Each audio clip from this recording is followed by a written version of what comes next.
এখন আমরা যেখানে দাঁড়িয়ে আছি এটা শহীদ আব্দুর রশিদ ডিগ্রি মহিলা কলেজ, কিন্তু 1971 সনে এখানে কিন্তু কলেজ ছিল না। কারণ এই কলেজ প্রতিষ্ঠিত হয় আমরা জানি সবাই 1996 সনে।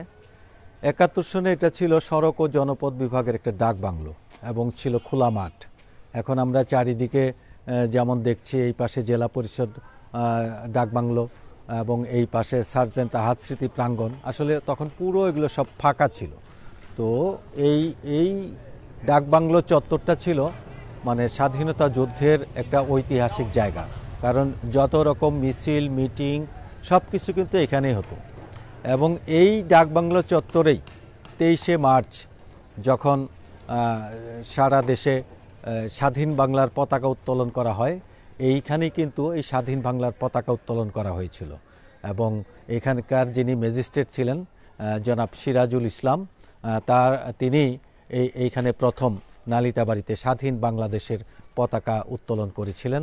তার সঙ্গে ছিলেন এলাকার মুক্তিকামী সকল জনসাধারণ।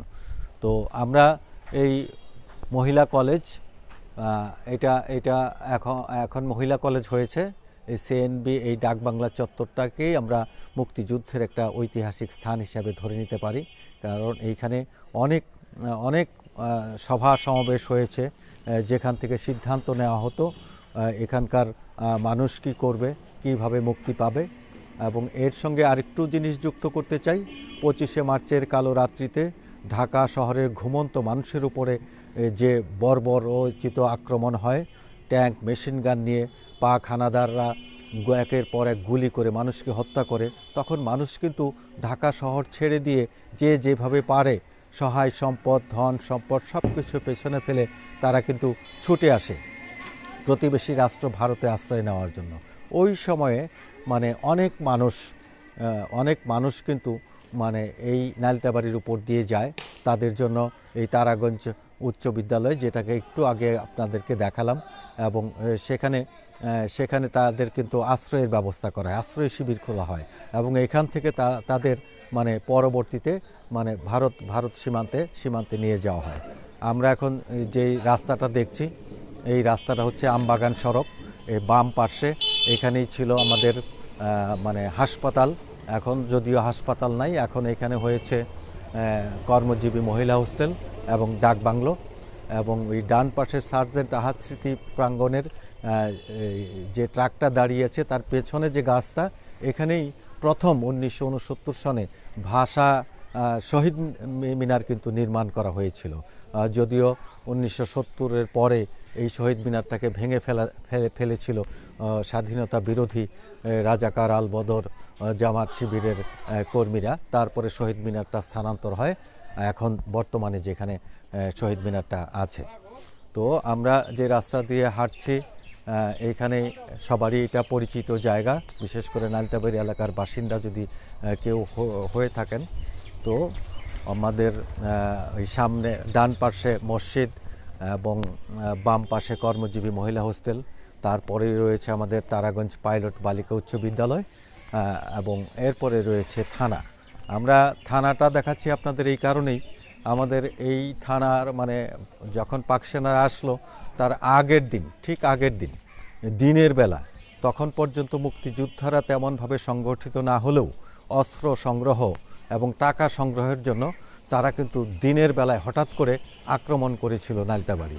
এবং সেই আক্রমণটা হয়েছিল যিনি ভূত ডাকাত হিসাবে পরিচিত, তার পুরো নাম আব্দুল আলিম ভূত, তার নেতৃত্বে একদল মুক্তিযোদ্ধা মানে তারা ডিনামাইট গ্রেনেড নিয়ে হঠাৎ করেই এই নালিতাবাড়ি থানা এবং তার সামনেই ছিল পোস্ট অফিস, সেই পোস্ট অফিসে আক্রমণ করেছিল। এবং তাদের আক্রমণের তোড়ে থানার যারা পুলিশ ছিলেন তারা কিন্তু সেদিন সবাই পালিয়ে গিয়েছিলেন।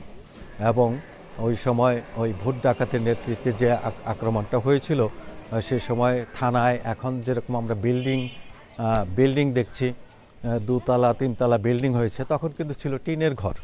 এবং সেই থানায় অগ্নিসংযোগ করেছিল মুক্তিযোদ্ধারা এবং পোস্ট অফিসে অগ্নিসংযোগ করা হয়েছিল।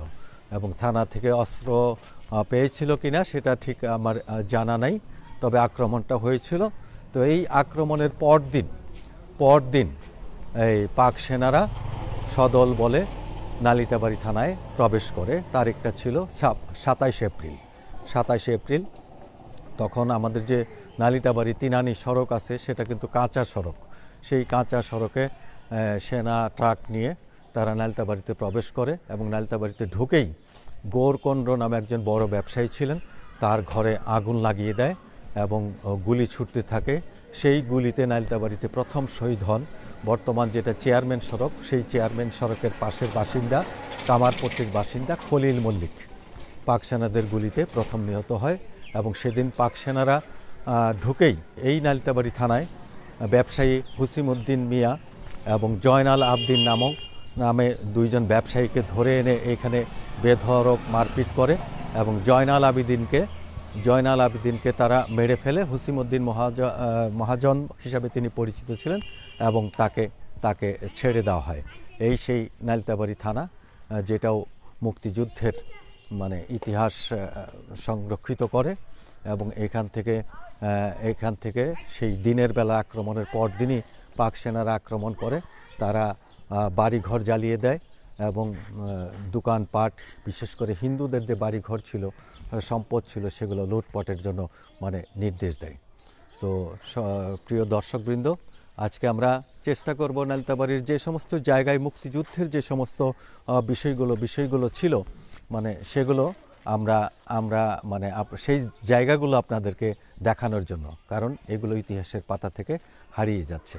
তো পাক সেনারা 27 এপ্রিল নালিতাবাড়িতে প্রবেশ করার পরেই বর্তমানে আমাদের যে উপজেলা পরিষদ, সেখানে কিন্তু তারা ক্যাম্প স্থাপন করেছিল। ক্যাম্প স্থাপন করার পরে তারা কিভাবে এলাকার মানুষকে নির্যাতন করেছে, আমরা সেই সমস্ত বিষয়গুলো তুলে আনব এবং কোন কোন জায়গায় যুদ্ধ হয়েছিল, কোথায় গণহত্যা হয়েছিল, কোন জায়গায় বধ্যভূমি ছিল, আমরা সেগুলো আপনাদেরকে দেখানোর চেষ্টা করব। আপনারা সাথেই থাকুন। আমরা পরবর্তীতে উপজেলা পরিষদ এবং নাকুগাঁও যেখানে গণহত্যা হয়েছিল, আমরা সেই সমস্ত জায়গায় যাব এবং কোন কোন জায়গায় যুদ্ধ হয়েছিল সেটাও দেখানোর চেষ্টা করব। ধন্যবাদ।